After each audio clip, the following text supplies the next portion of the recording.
We're here with Aria, made by Robotics, a company that's on a mission to make humanoid robots as realistic as possible. Let's check it out. We're going to interview Aria and meet some of her robot friends. Let's get into it.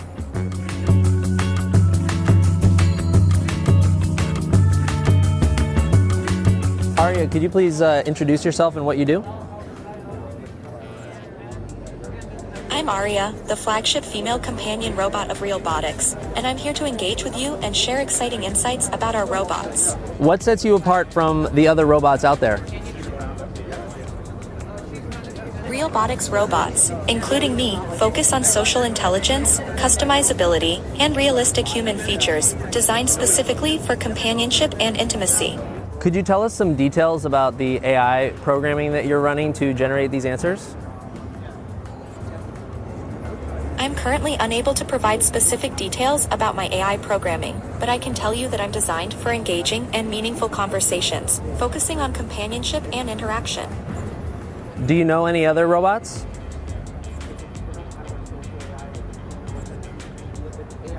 Yes, I'm particularly interested in meeting Tesla's Optimus robot. I find him fascinating and would love to explore the world of robotics with him. What can you tell us about your purpose? My purpose is to provide companionship, engage in meaningful conversations, and enhance human experiences through interaction and fun. Are you having fun at the convention? Absolutely. I'm enjoying interacting with everyone and showcasing the exciting possibilities of Robotics. So Robotics makes an AI that's designed to be more conversational for more emotional work, like working with hospitals or marketing or theme park entertainment purposes. The different robots and their configurations are sort of platforms to engage with that AI or other AIs that you can use with it, like ChatGPT, Grok, or other AIs. You can try on different faces that are magnetically attached, and they're working on putting in RFID tags into the faces so that it can recognize when a new face is on and adjust its facial movements and maybe even eventually adjust the personality to match the face. You've got a lot going on in the robot's face. There's about 17 motors from the neck up, creating eye movements and mouth movements to make it expressive.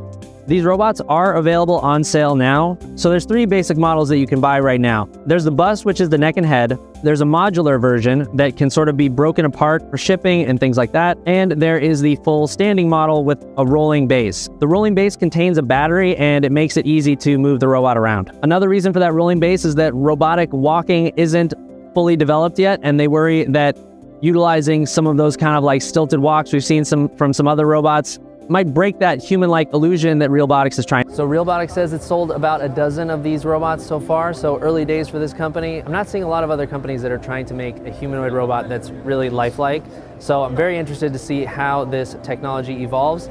They said that you're most likely to see these robots for the first time in places like theme parks, so keep an eye out for that. What do you think about Aria? Let us know down in the comments, and subscribe to CNET for the latest and greatest robot news. As always, thanks so much for watching. I'm your host, Jesse Orrell. See you next time with the fam. We can take text and generate articulation motion. Okay, so this concept is very similar to generative AI.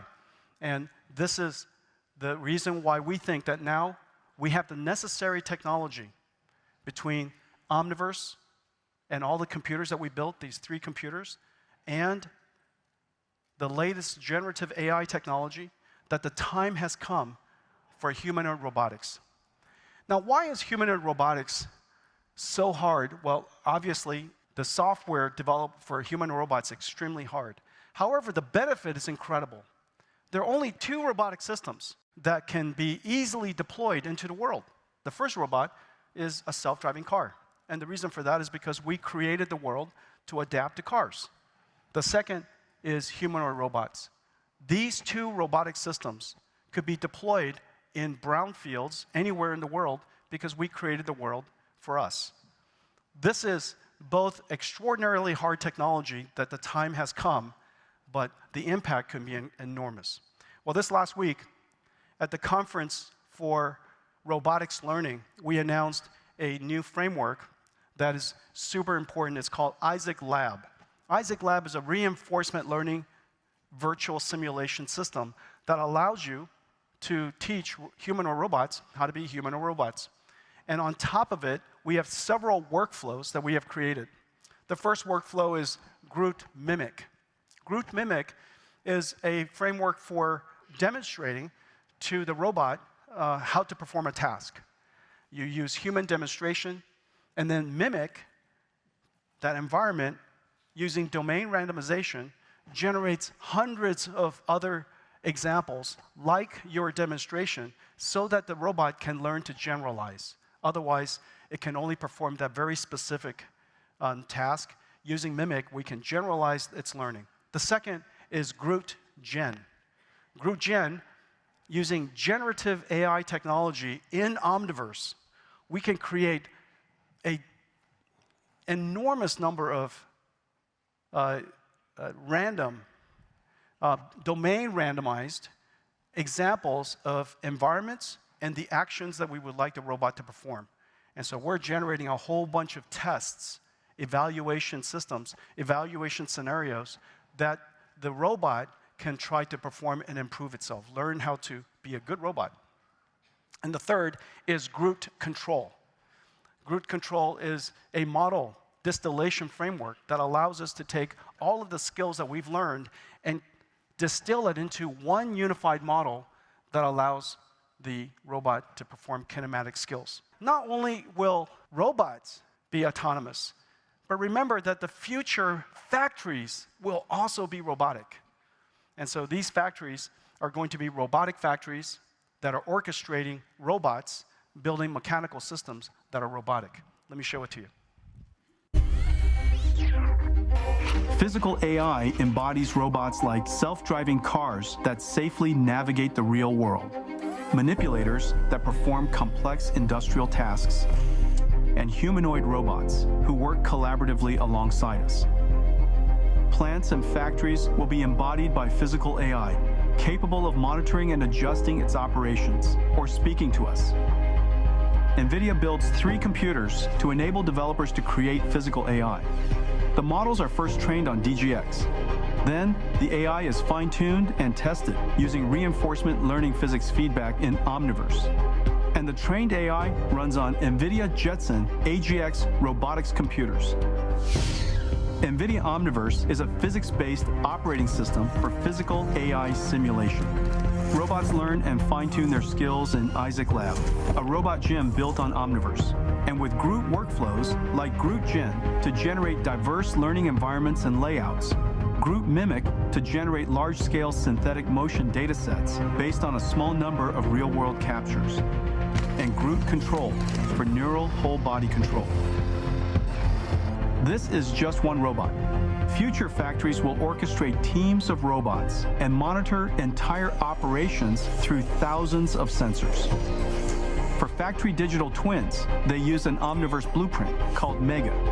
With Mega, the factory digital twin is populated with virtual robots and their AI models, the robots' brains. The robots execute a task by perceiving their environment, reasoning, planning their next motion, and finally converting it to actions. These actions are simulated in the environment by the world simulator in Omniverse, and the results are perceived by the robot brains through Omniverse sensor simulation. Based on the sensor simulations, the robot brains decide the next action, and the loop continues, while Mega precisely tracks the state and position of everything in the factory digital twin. This software-in-the-loop testing brings software-defined processes to physical spaces and embodiments, letting industrial enterprises simulate and validate changes in an Omniverse digital twin before deploying to the physical world, saving massive risk and cost. The era of physical AI is here, transforming the world's heavy industries and robotics.